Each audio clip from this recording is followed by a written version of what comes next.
It's what I've always wanted. Steve's got the stars. Got a big old cushy chair. It's nice. Today, Premiere Week keeps rolling with late-night legend Jay Leno. How about that?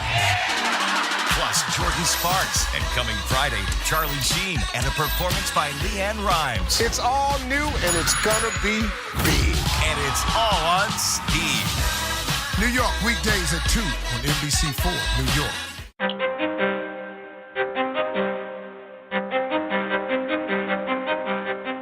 Are you ready to unapologetically unleash your bold and define your life, money, and business?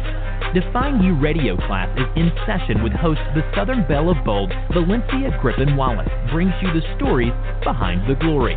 Hear from women and men who decided that life didn't define them. They were going to define themselves. Pen and papers ready. Class is now in session.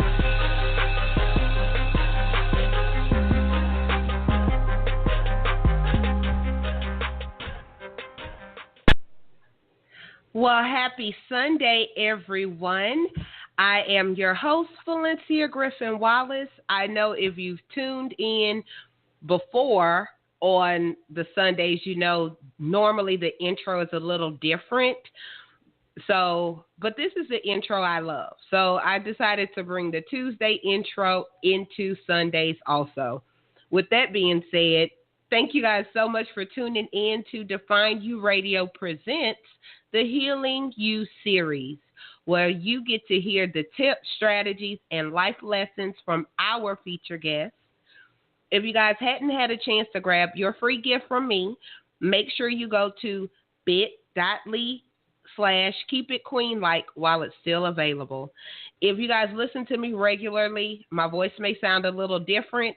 I'm battling with some sinus cold issues from skipping state last weekend, but guess what? We're going to make it work. If you don't notice the difference, it's all good.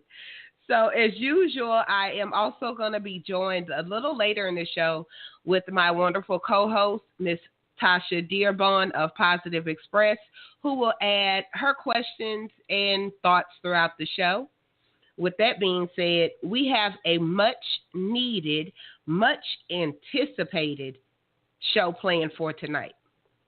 And I say this because one of my favorite sayings is faith makes things possible, not easy. But I want to put a little spin on this tonight. We're going to change it up. And we're going to say faith makes a vision possible, but not easy. And I know so many of you guys can relate to that. That brings us to tonight's topic, restoring your vision, with our guest, K.M. Johnson Davis, and I'll bring her on shortly. She is a visionary leader, an internationally known speaker, consultant, author, minister, and the word I have so many problems with, but we're going to try it again, entrepreneur. So I don't know about you guys, but I'm so ready to get into this show tonight. But first, let's go ahead and welcome our guest on. KM, are you there? I'm here, Valencia. How are you? I'm doing great. It's me and that word. I'm so serious. Me and that word just don't get along at all. That is one of my 2017 goals, is to learn how to pronounce the word so it flows like butter. Entrepreneur. I swear it's crazy. It just sounds weird. It's just one of those words that just sounds extremely weird. So, KM, why don't you go ahead and tell the audience a little bit about you, fill in any gaps that I left open. Well, I am a minister, a certified Christian life coach. I'm also a business consultant. And as you have already said, an international speaker. I travel the world speaking and teaching people on faith. I've spent the last 8 to 10 years really just trying to help people to understand their vision and purpose for their life and to be able to move forward in bringing that to fruition with faith and not fear. And so yeah, that's what I do. I try to help people, Christian leaders and entrepreneurs learn how to do life, business, and faith by design. I love that. That was said beautifully.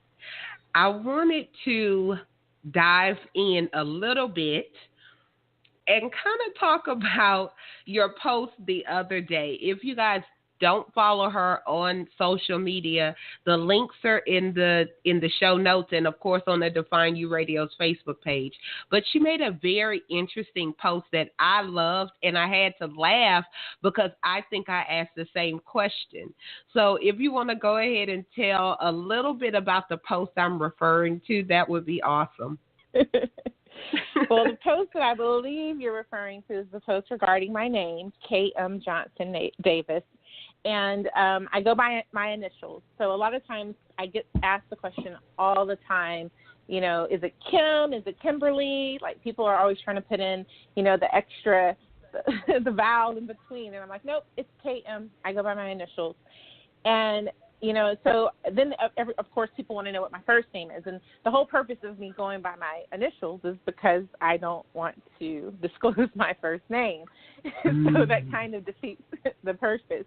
However, I wrote the post not out of anger or spite or frustration, but I said, you know, maybe I should just shed a little light because there might be other people battling with this. And so I decided to kind of just kind of let people know that I chose to go by my initials about 8 years ago before I published my first book, and it was a professional decision.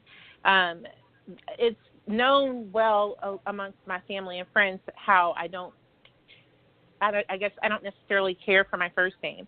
However, the reason for going with my initials was strictly professional. And it still gives homage to my first name, you know, in that I'm using that initial. But I didn't want people to see me before they actually saw me. And what I mean by that is it was like my name preceded me. So I never had a chance to get in the room and state my cause. You know, everyone, I would be judged by my name. They would know that I was a female, and they would know that I was African American or some type of minority just because of my name. And I didn't want that. And honestly, because I'm in ministry, and this is just in business being 100%, the biggest concern for me was not even about my race. It was more about my gender. And I know how in the business industry and in the ministerial world that if you're a woman, you know, that can cause some issues too. So KM, you know, just lets you say, let me meet this person behind the word, not, you know, say, well, I don't want this person to come because of their name. It's funny you say that. Well, number one, kudos for that decision.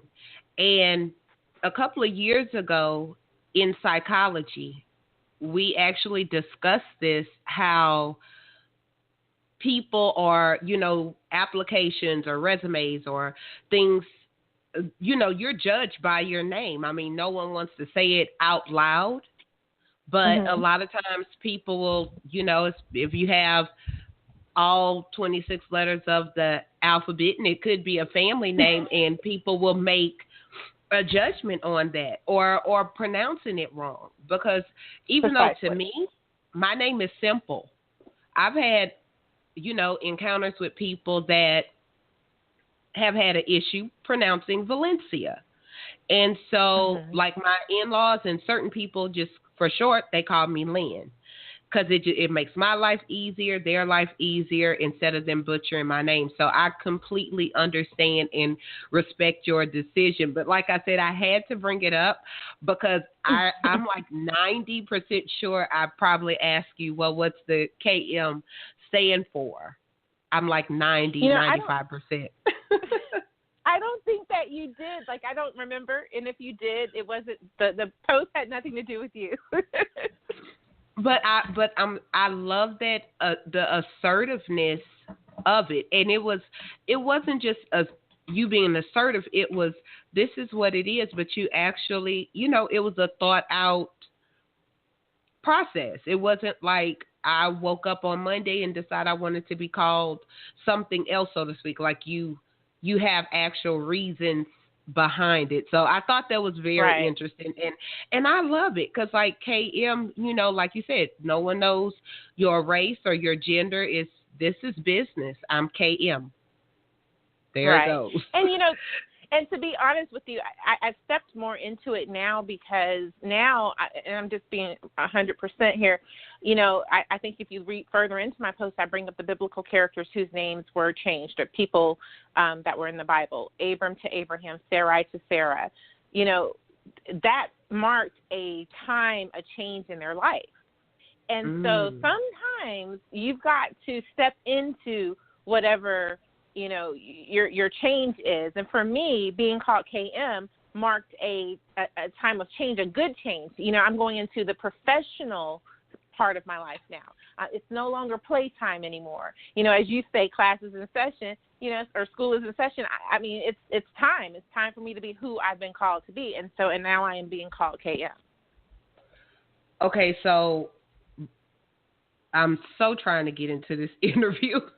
But now I'm like, hold on, I may need to change my name, because I always say I went from G Baby to Val to Valencia, so on and so forth. But that was like, I may need to change my name now that class is truly in session. So, guys, if you're listening, don't be surprised if, you know, I'm really considering this. So, KM, what made you decide to become a minister?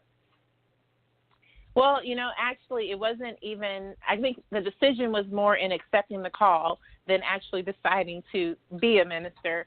I was called to ministry a long time ago, and I knew I was called from a very young age. But, of course, like most people, you know, in the church that have grown up in the church, I did what I went to church with my family, and as soon as I left home, I did what I did. You know, I wasn't trying to hear all of that. So, you know, I had to go out and sow my oats, but eventually I realized that I can't keep running from who I've been called to be. My path is going to continue to be a struggle if I keep running, you know, so why not just submit and give this thing a try? And that's really the truth. You know, it wasn't a turn. It wasn't something really drastic and crazy that happened in my life. It was just finally a moment in my life I said, you know what, okay, God, I've tried everything my way. I'm going to try things your way, and I'll go ahead and accept the call that you've been having on my life all this time, and I'm just going to go forward, and, you know, how can I go wrong? That's that's like a powerful statement, because I know not just with ministry, but just people, us in general, we ignore the call, or we think that, you know, oh, Lord, that must be for somebody else. I can raise my hand on that one. And as we get into talking about faith and vision, you had to have had like a lot of faith that, okay, this is what I'm supposed to do. You know, I think that's really interesting. Do you find even as a minister, your faith is tested? Of course, probably even more so. I mean, you know, I think that a lot of times we put clergy in a whole nother category, like things don't affect them the same way it affects the layperson. But I think that it affects us twice as much, you know, or 3 times as much, because not only am I having to believe God for myself, I'm having to believe God for you and every other person that comes towards me. You know, having faith is really just, you know, trusting and believing in things that you cannot see. And it takes a lot of, you know, it takes a lot of courage to be able to step out into that. And, you know, the Bible tells us that we've all been given a measure of faith, you know, and so it just determines you as a person how much you've allowed that faith to grow. And so even though everybody has a measure of faith, it's still going to be tested. It's still going to be tried. And, you know, I think that kind of brings it back to that opening quote that I said about faith makes things possible, not easy. And I think a lot of us kind of go through this thing. I know I did. And guys, if you can agree and want to get on the line, feel free to press 1. But I thought when I said, okay, Lord, Like I said it like that. Okay, Lord, I'm going to be faithful. I'm going to walk in obedience. I'm going to do this thing that I feel like that I know you called me to do. So I'm thinking it was going to be easy, breezy, beautiful cover girl. But that was not the case at all. Mm-hmm. So what do you think of that? Well, you know what? And I think that's just the same thing like with people who decide to start going to church again. They're like, oh, because I go to church now, I shouldn't have anything bad happen in my life. It doesn't change. It just, like you said, it makes it possible. It gives you an extra ounce of something to help you get through it, but it doesn't take it away. And so, you know, I think like if we're wanting to say, how do you continue to have faith when these things are happening to you, you know, it's really a matter of persistence, because the testing of our faith is what gives us our patience. It's what builds our faith. It's what helps us to continue to go on. So every time that your faith is tested, it's just making you stronger. You know, if you don't work it, then it can't build. Faith in my mind is, because I know you had asked me earlier, you know, about what I thought about faith, and I mean, faith in my mind is a muscle. You know, it's like a muscle. So if you go to the gym and you're working your muscles because you want to get stronger, think about your faith. It has to be worked too, so it can get stronger. Because the next time you hit that situation or you have that circumstance, then you know what to do. You know how to pray, or you know how to believe, you know how to trust, you know what the outcome could possibly be because you've experienced it before. You've had to use your faith for it before, so you don't doubt anymore. But it has to be tested so it can get stronger, so it can be built. Does that make sense? No, it you hit the nail on the head, or like I say, dropped a couple of mics. Because definitely I agree that it is a muscle, and you get a little bit of faith and a little bit of more faith and so on. And it's hard. And as we kind of turn the conversation and talking about having a vision for your life, I know with faith, I had faith and then I had a vision for my life, and they seem like two different. Like they seem more like third cousins instead of brother and sister. Like, okay, Lord, I have faith that you're going to change my life, but I didn't have that same faith in the vision that he presented me with, if that makes sense. Mm-hmm. Touch on it. Well, it makes a lot of sense. I mean, it makes a lot of sense. So if, for one, God gives us each a vision for our lives. And I know we talked about this before in the group training a couple weeks ago. You know, it's just kind of like you have this vision and you know what you want it to look like. But then now you got to fuel it with that belief that it's going to come to pass, right? And so it's very easy to segregate faith and vision. But I'm just gonna talk to them because they're one and the same. Okay, we're gonna talk about identical twins instead of fraternal. Okay. Okay. So I want you to look at it like they came out the same. When they come out the womb, you know, I'm gonna have to talk because yes. So when your vision is coming out the womb, so is that faith. That faith is what's pushing it out there. You see what I'm saying? So when you're in that delivery room, that vision that you're pushing, just imagine that the faith is what's pushing it through. And so, you know, you can't have one without the other. You can't have faith without vision or vision without faith. You have to be able to see what it is that you're believing for. Now, you see it with your mind's eye and not with your physical eye, because the word vision, and I'm sorry, but the word vision means what? To see. And so if you can't see what it is that you're believing for, then you can't have it. And you have to have enough faith to see what you cannot see. All right? So again, that's where your mind's eye comes into play.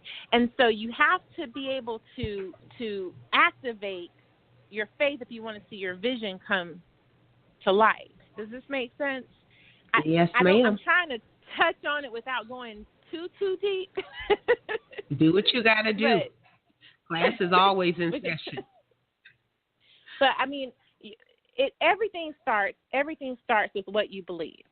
Okay, so if you don't believe that you can do certain things, then it will never come to pass. And belief is a form of what? It's a form of your faith.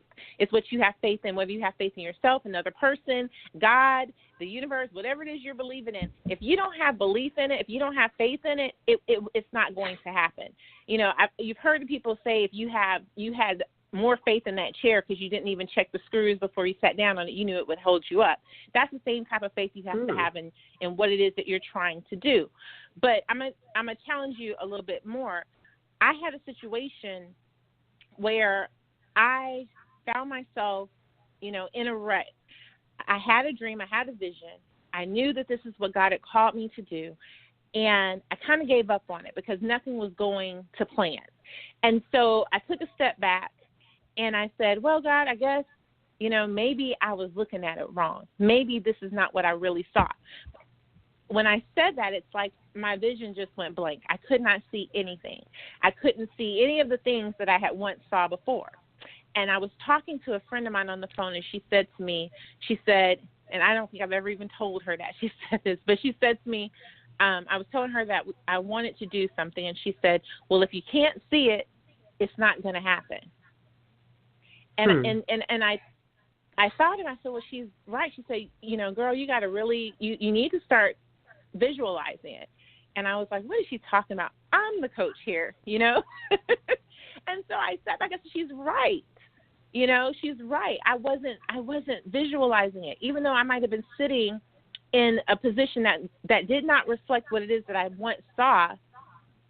I still had to start visualizing that again so that I could see where I was going. As soon as I was able to see where I wanted to go, doors began to open and the road began to be paved.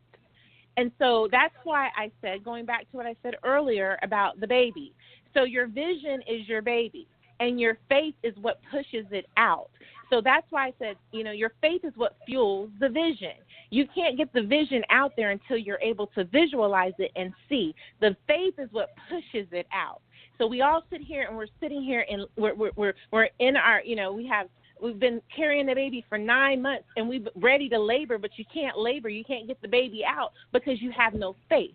You've been carrying that baby. You're tired. You're feeling all full and your body all swelled up because you have no faith. But then as soon as you start to believe that you can get this baby out, I'm telling you, the faith will push the baby out. So you've got to use your faith to fuel the vision.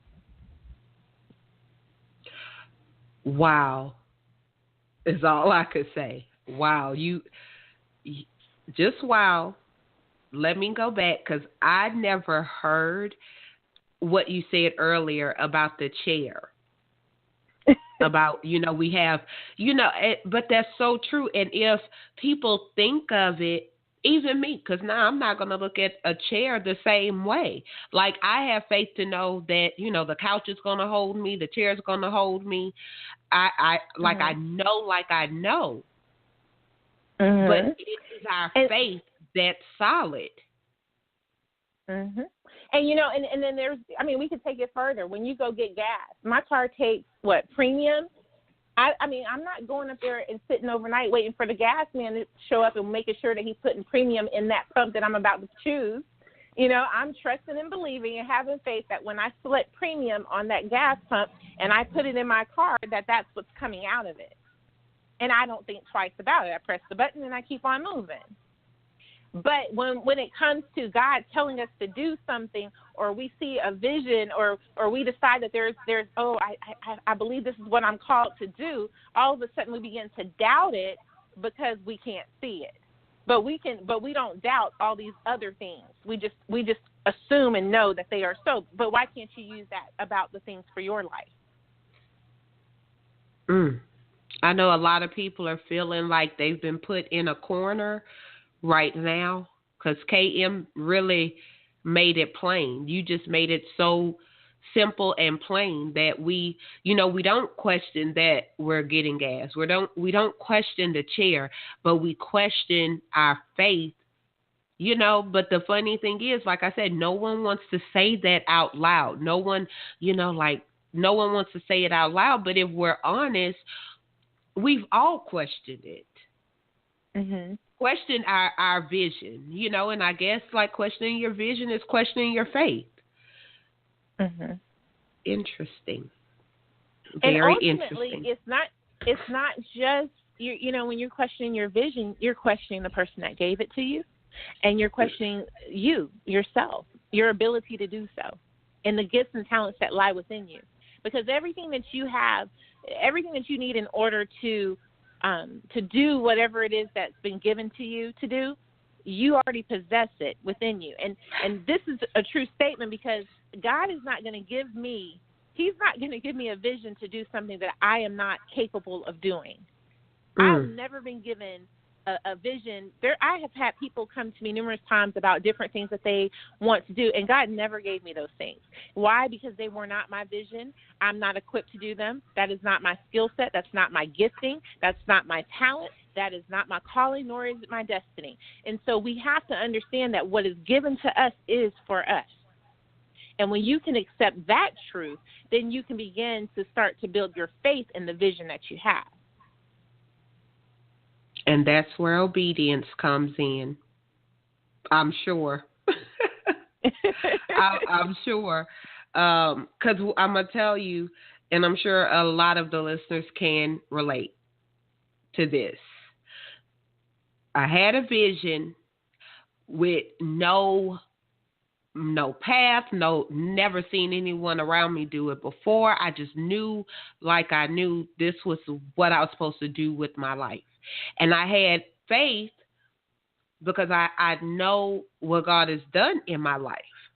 The hardest thing for me was to say, okay, Lord, I'm going to go forward with it, because it was uncomfortable and it was different and nobody around me was doing anything like it. So what do you say when people have the faith and they have the vision, but they still have to say that, okay, Lord, I'm going to do it? Well, and I mean, I guess that's in the obedience too, but you have to trust, you know, that's where I guess the trust comes in, because you have to be able to trust that God is going to lead, guide, and direct you along the way. You know, He said that He would never leave you nor forsake you. So again, He's not going to give you a vision that you're not equipped to do. And He's also not going to give you something that He won't help you out with along the way, send you the resources that you need, whether it's knowledge or individuals. I mean, He will give you what it is that you need. Sometimes He puts you in jobs just so that you can learn learn a certain skill set, learn something from the inside. I remember there was a time that I had taken a job and I didn't want to take it, and I couldn't understand why I was there until, you know, I realized I was in the best seat of the house. I was, you know, working an accounting job for a coaching company. Go figure. I'm a life coach. Oh, wow. So it gave me a different perspective. It let me see how my industry could make millions. You know, it let me see someone who was already doing it, you know, and God allowed that. I wasn't even looking for that. And so you have to really pay attention to what God is doing, because sometimes, you know, His direction, His guidance is not what we think it should look like, you know, but it's little clues that He's given us along the way so that we can fulfill the vision that He's given us. I love that. Everything in life is not just 'cause, you know, I could look back now in my life to where things that I've looked at was, you know, wasteful situations or terrible situations, but I can pick lessons that I apply now. Like nothing is wasted that I've learned in these 40 years. Good, bad, and ugly, I promise they're being applied today. So no, go ahead. Well, no, I was just going to say, I've kind of had the mantra that everything happens for a reason, and I don't want to live a life of regrets. Not regrets like the Snickers commercial, but regrets. But I say no regrets in the sense of knowing that if it's happening, that God allowed it, and I need to figure out what lesson I'm learning this time. and make sure I just learn that lesson so I can move forward. And so just like Joseph, everything leads from from the time that he received his coat, his brothers were jealous and threw him in the pit, to the time they ended up having to bow down to him, in the castle, in the palace. All of it mattered. Even though people would say he should have never told them his dream, even though people say, oh, the boy shouldn't have been jealous and they shouldn't have thrown him in the pit. No, they had to. It had to happen. And so that's how I look at everything in my life, that it had to happen. Wow. That is a great statement and story that you used. And so much of his life and so much of our lives, because you'll see comments and posts and people will say, hustle in silence and don't tell anybody your dream or your vision, keep it to yourself, so on and so forth. And I see that and I understand it, but then I also see it and look at it like the person you may not be telling may be the very person that God, right, that, may push you and say, hey, I saw you wanted to do X, Y, and Z. I know how to do at least Y, so that's a very, very interesting. We never know. We listen to the wrong advice a lot of times. So once we have our vision, or once we're pretty clear, or at least know what direction we should be going, what do you think we should do next? Well, I'm a big person when it comes to vision boarding and then mapping out a strategy. Like, those are my two biggest things. I know some people say that God, I've heard the quote, God laughs at our plans. But I can tell you one thing. God is a man with a plan, and so I don't really think that he laughs at our plans. I think that he appreciates that we even take the time to plan when we do, because it's saying that we're taking serious the things that he's given us. And that, when I know I told you before that when I do my vision board, I leave space on there for possibilities. And that's kind of, leaving room for God to move. And so I know that he can come in and change everything up in an instant. I know that this might not be solid, that next week he could say, well, you know what, KM, this is the vision I gave you because I wanted you to execute it so that you could meet so-and-so and so-and-so, but now I'm going to send you down a different road. He can do that, and I'm okay with that. But I have to have a plan so I could at least start on the course. And so what I like to advocate is that once you know your vision, obviously the scripture tells us to write the vision, make it plain, write it up on tablets so they that see it can run with it, right? You can't run with something that's not planned out.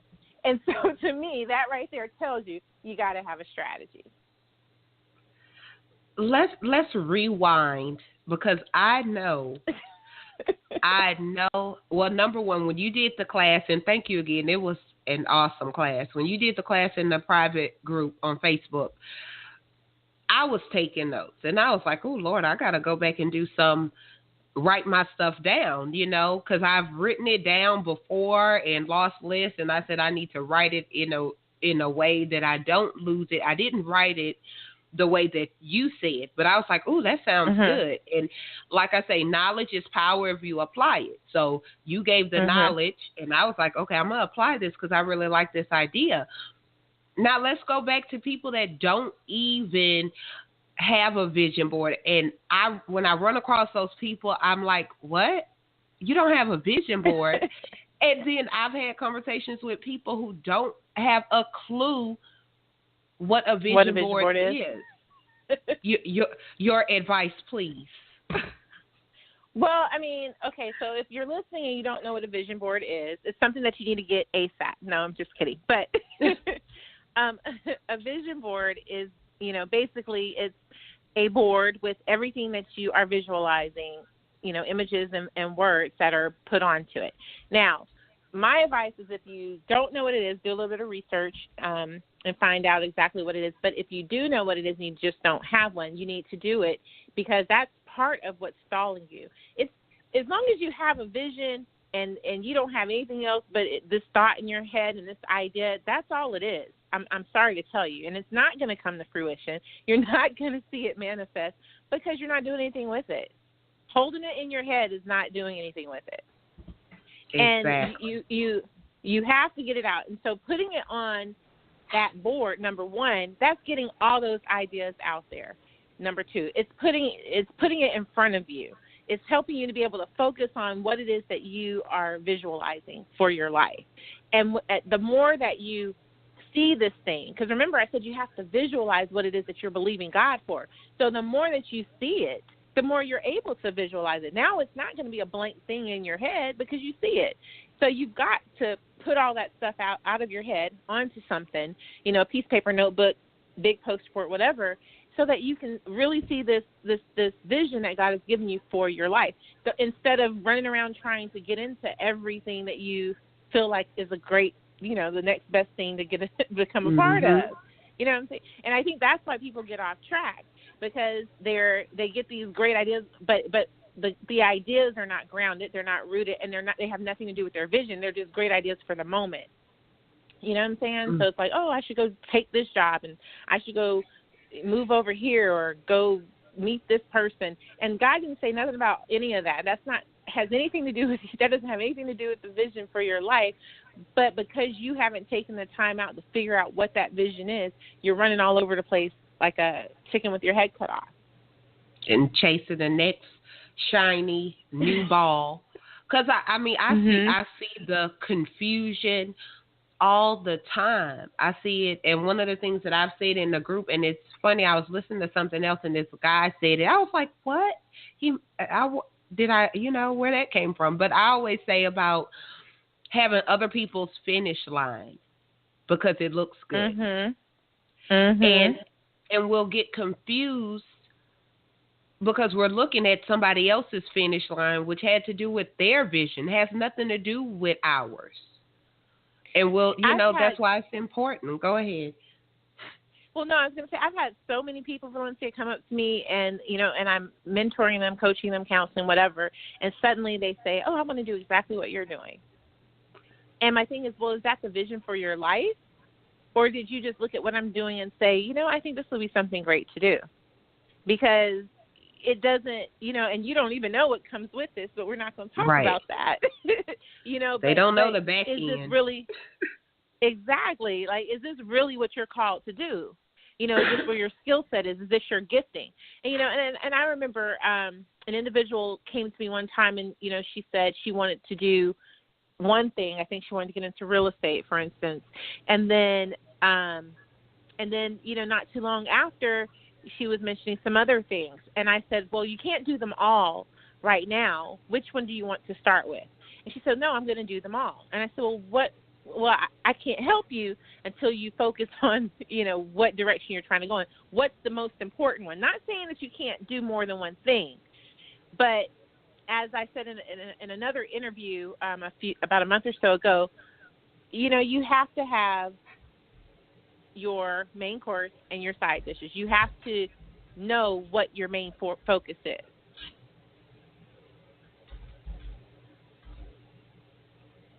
Hello?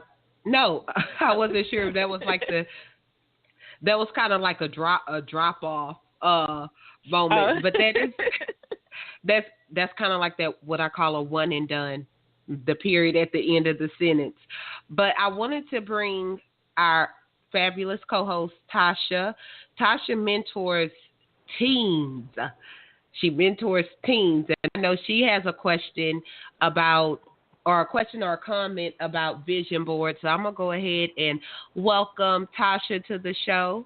Tasha. Hey. Good evening, y'all. Hey, Tasha. Hello? Good evening. Yeah. Hey. I had a question for KM. I wanted to know how often for teens would you say that they need to revisit or revise their vision boards? I would say the exact same amount of time as you would an adult, because obviously teens are still going through their discovery phase, but they can figure it out early on and not have to be where we are at, in our later ages. It depends on how early they start. If they start when they are like 15 or 16, then they might want to come and look at it again once a year. But then as they get closer to going to college, I think that they really should, if not annually, definitely quarterly, because their thoughts are changing constantly. And so you got to hone them in on what it is that they really, truly aspire to do. Okay. Thank you. How often do you revisit or revise yours, KM? I have questions. I kind of do mine once a year, and I'm like, I'm done. But should I quarterly, update it quarterly or twice a year?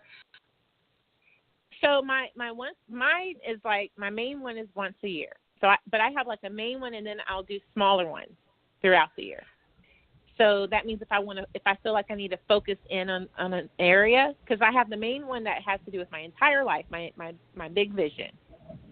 And then the smaller ones are like when you want to focus in on a specific area for that year. So say this year you wanted to focus on more quality time with your family, then you might do a vision book that is focused just on what that's going to look like, and then this is what you're focusing on, even though you have the one big vision for your year. And so, because, thinking about it, and I don't know if I've mentioned this before, but because everything that you do should point towards your vision. And so you have to have the one big vision, so as things are coming across your plate, you know what to say no to and what to accept. KM, our conversations are truly classes in session. Every time we talk, I end up with homework. So, guys, if you guys are listening, if you have, because I love that. I think it's a great idea, and I will be doing that this week, my smaller ones, because it makes sense, because I have the one which everything is on, but I like the detailed smaller one. So I'll keep you guys posted. So my vision is clear, pretty much clear. And I know what to do when it feels like I just can't handle it anymore. What do you recommend people do when it seems like their vision isn't going the way they thought? When their faith gets a little weak, the baby's getting stuck, the baby didn't come out looking like they thought it was going to look.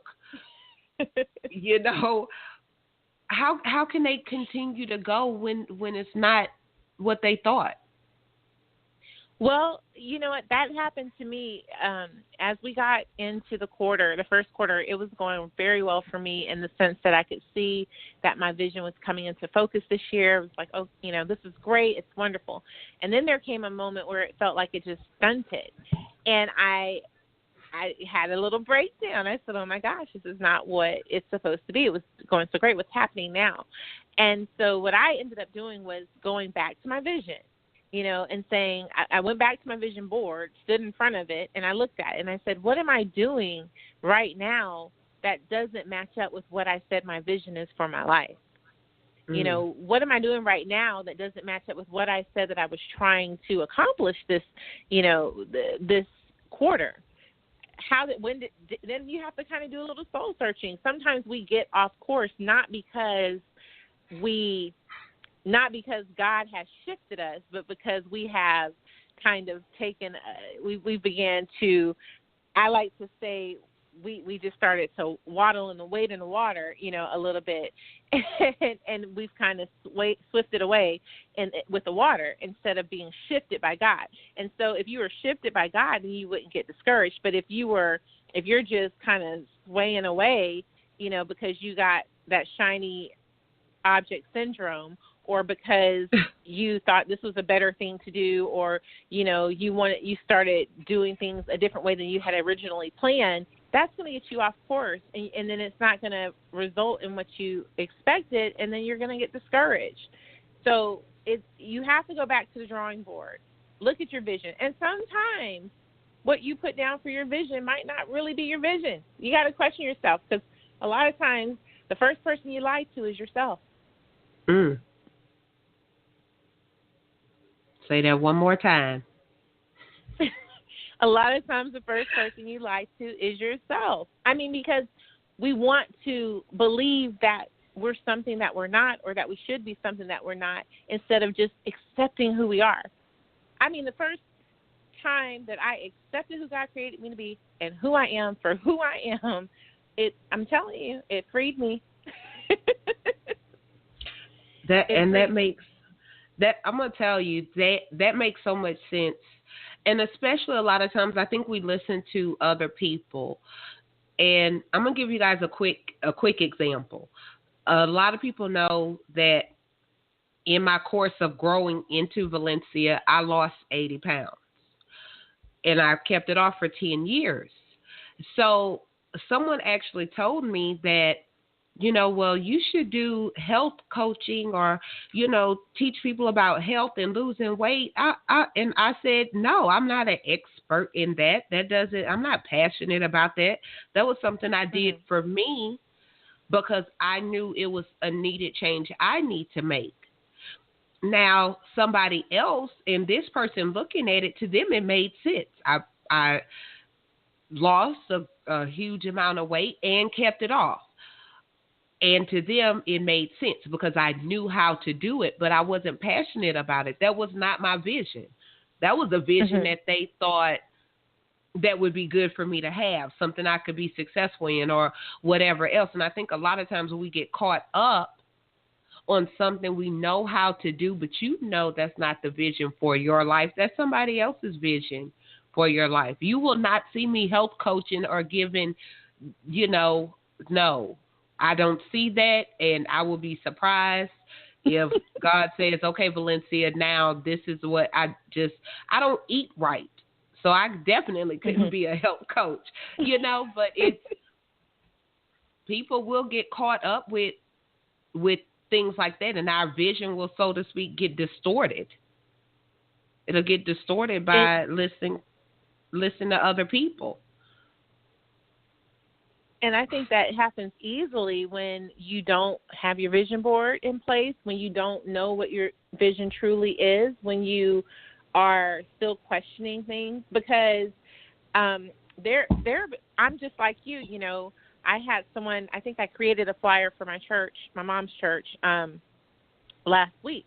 And when we went to print it out, the lady said, you should do this for a living. And I said, no, I shouldn't.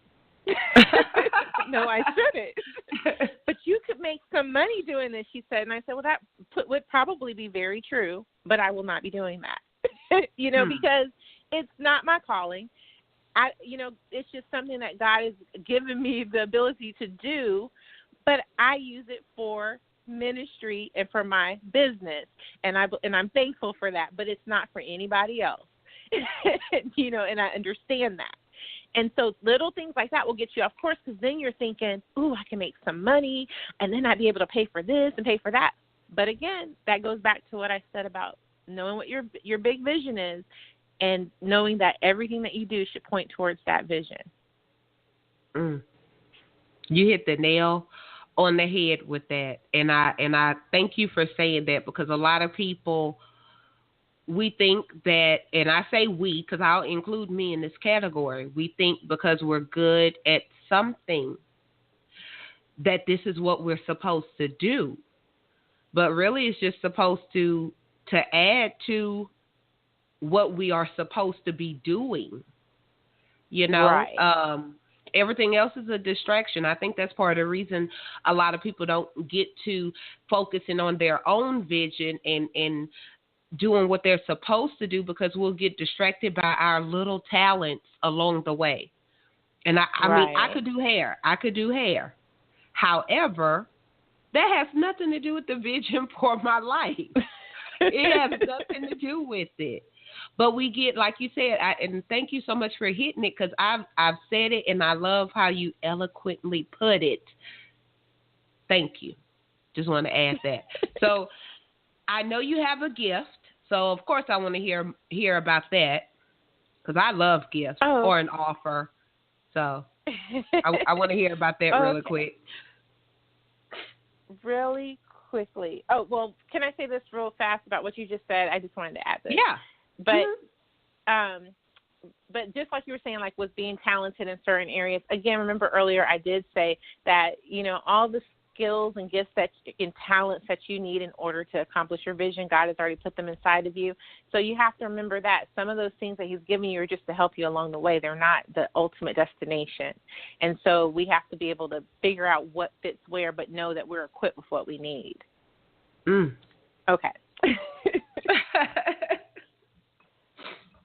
So we still have like 10 minutes left. So we still rolling good with time. We're still rolling good, but I want to make sure, we have a chance so that the listening audience get a chance to hear about your offer. Definitely. So I'm listening. Well, I decided to create this specifically for you guys. Now, the catch is it's not going to be available until midnight tonight, and then it's going to run for 2 weeks. Yes, at the request of your gracious host here, Valencia, I decided to give you 2 weeks to get on this offer. But it might end sooner than that, depending on how many people take me up on this, because it's very limited that I can allow. So from the 9th until the 23rd, starting at midnight tonight, I'm offering a one-on-one coaching session, and my coaching sessions start generally at $699. Okay, I'm going to offer one one-on-one session for $97, plus you'll get my audio series on 5 ways to build your faith.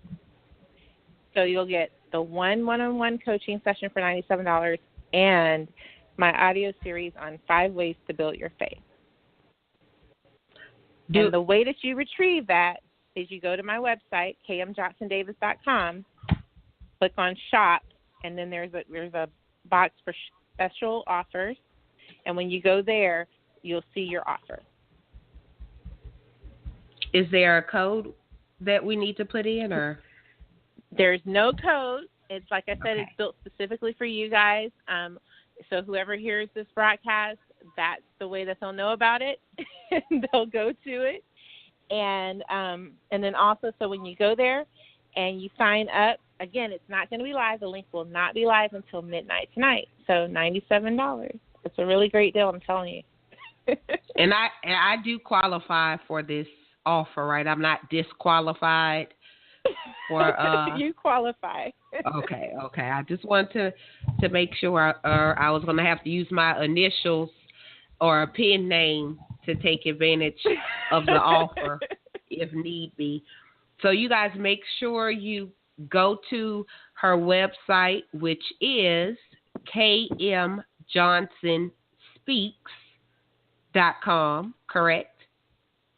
No, kmjohnsondavis.com. They go there, they're going to get all over the place. They need to go to kmjohnsondavis.com. Oh, okay, kmjohnsondavis.com. I don't know why I had the other one. So, KM, I want to, number one, welcome you to the family. It has been an enlightening, engaging, entertaining, learning, homework giving interview. And I want to know if you have one tip you would like to leave the audience with tonight. I would just like to say, just don't be discouraged. If your faith is not at the level that you think it should be, or you don't have a vision and vision board, or you don't have it written down and you're not quite sure what it is that you're supposed to be doing, don't give up and don't feel down about yourself or beat yourself up over that, because these things that happen in your life, again, I said earlier that everything happens for a reason. You heard this interview today so that you could know what to do, so that you can get a little bit more understanding or knowledge so that you could go forth. Valencia had this idea for you, so think of it like that. Because your vision was so important, she was given this idea to have this radio show with this subject on this day. And so just move forward with what you have and begin to create your vision and manifest your destiny from today on. Yay. And you guys, if you know me, you know this whole radio show was nothing but faith, vision, and all right, Lord, we're going to try this thing out. And so, and it worked. So I want to thank you guys for listening in. Thank you so much, Miss K.M. Johnson Davis. Make sure you guys connect with her on social media and go to her website, kmjohnsondavis.com. With that being said, I want you guys to think about what's the one thing you can apply from tonight's show. I know it's been an hour-long show. She's dropped many mics and many nuggets, but what one thing can you apply to your life tonight to help you heal and define you? Let us know on Define You Radio's Facebook page or connect with me at valenciagwallace.com. It's been a great show, guys. Y'all have a great week. Thank you so much, KM.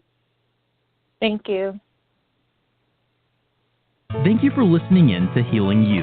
Remember, you must heal you in order to define you. Join us next week, same time, same place, as we continue the healing journey together. This is what I've always wanted. Steve's got the scars. Got a big old cushy chair. It's nice. Today, Premiere Week keeps rolling with late-night legend Jay Leno. How about that? Plus, Jordan Sparks. And coming Friday, Charlie Sheen and a performance by Leanne Rimes. It's all new and it's gonna be big. And it's all on Steve. New York, weekdays at 2 on NBC4, New York. This is what I've always wanted. Steve's got the scars. Got a big old cushy chair. It's nice. Today, Premiere Week keeps rolling with late-night legend Jay Leno. How about that? Plus, Jordan Sparks. And coming Friday, Charlie Sheen and a performance by Leanne Rimes. It's all new and it's gonna be big. And it's all on Steve. New York, weekdays at 2 on NBC4, New York.